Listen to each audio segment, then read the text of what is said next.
How do I build my freelance profile online? First, I gather data, research for the effective profile that I should make, not just basing on my experience, but basing on the other freelancers' experience as well. Reading a lot of profiles, just as samples, and then I tried to make my own profile, and it's not the first time that it becomes perfect.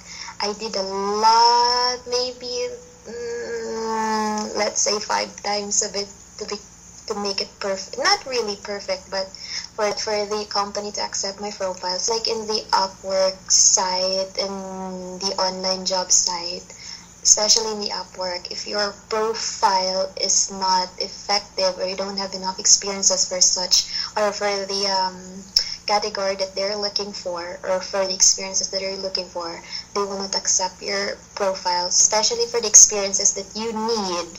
So just like the employers in the Upwork, they did not accept anyone who hasn't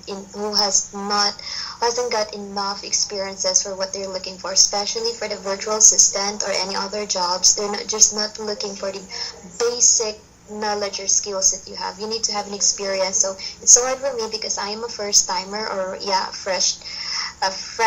just a fresh grad, but this is my first time to have a freelance or applying for as a freelancer. So it's so hard for me because I don't have any experiences to become a virtual assistant or any job in freelancing. So I did a lot of researches, ask a lot of questions to my other freelancers, friends, not just friends, but in the members of the site that I found in Facebook. It's a group where you can ask a lot of questions to them, and they're willing to answer and help you how to make an effective profile for about that.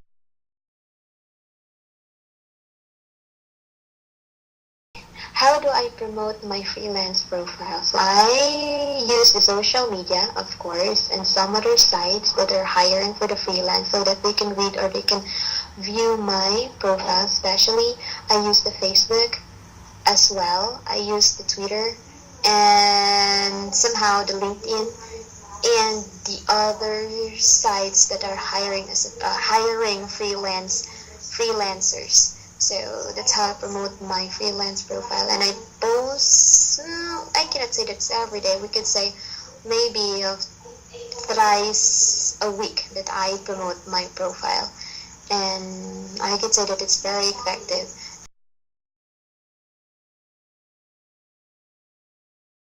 What are the lessons, or what are the challenges and lessons that I have learned while proposing my profile or submitting my profile? So first thing is that we do not expect that at the first time that we apply, we're going to get the job easily. So especially if the company is really an advanced or really good company, they're not just hiring simple people with simple experiences. So they're going to check on your profile to see if your experiences are good enough for them.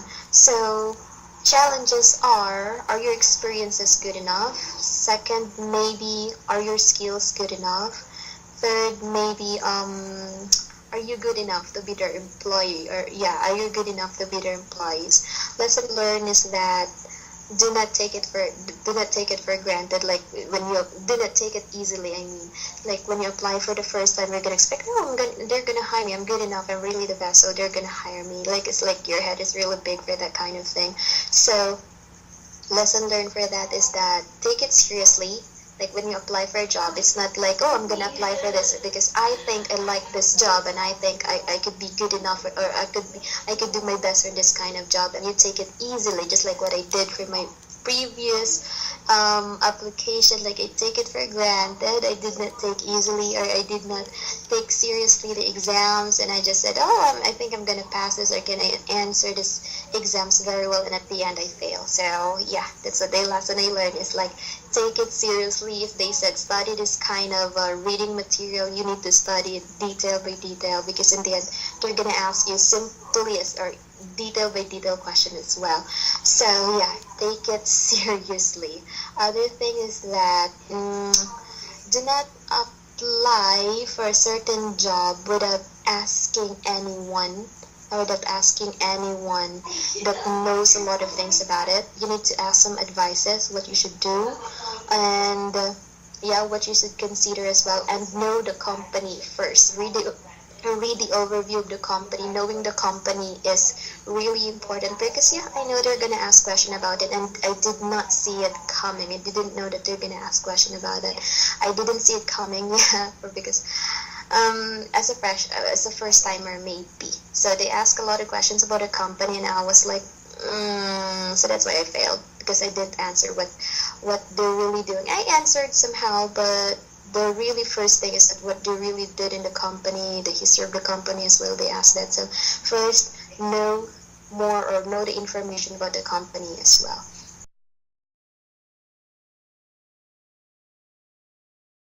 So how do I deal with clients' online challenges and what are the lessons that I learned from them?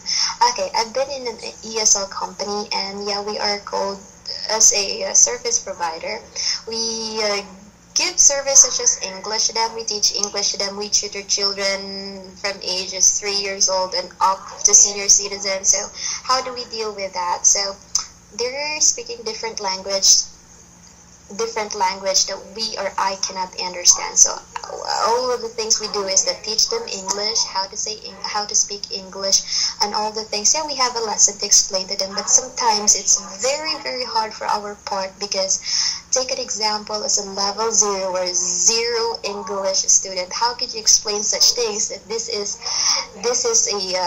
a table, something like that. This is laughing. This is jumping, something like that. And how do you explain the sentence for them that I will go to school? How do you explain to that as 0 English level student? So it's very hard for them.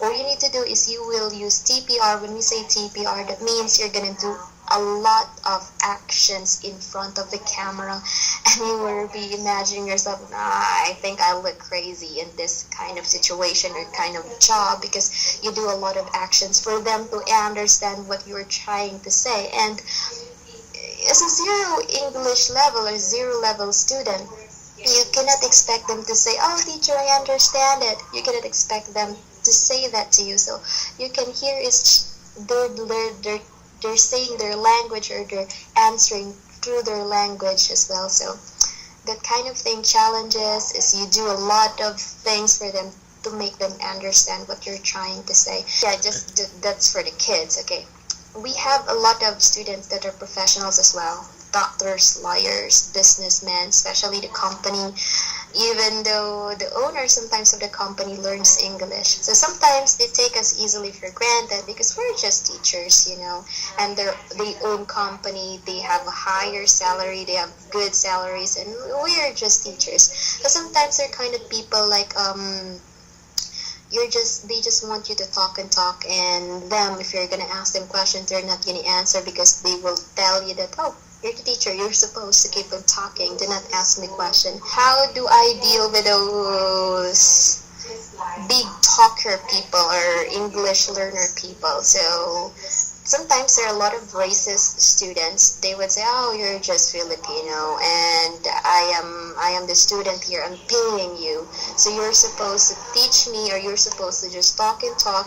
You don't mind if I don't talk to you. So it's like kind of irritating because how can you talk those kind of topic when someone doesn't answer you, or their kind of racism is activating in that kind of lesson? So how are you going to handle that one? So patience. What you're going to do is patience, breathe in, breathe out, and then just going to let it go. Don't mind it after the class. Just me, as I do, is that I'm just letting the time pass by. Sometimes I do not answer, but the policy says that I should not let myself not speak in 1 minute or 2 minutes. So sometimes I talk a certain topic, ask them questions, or sometimes if they do not answer, I just play like, oh, I'm the student and I'm the teacher at the same time. So that's what I do. And not all the negative side, but there's a lot of positive side as well in having or teaching or working in an ESL company.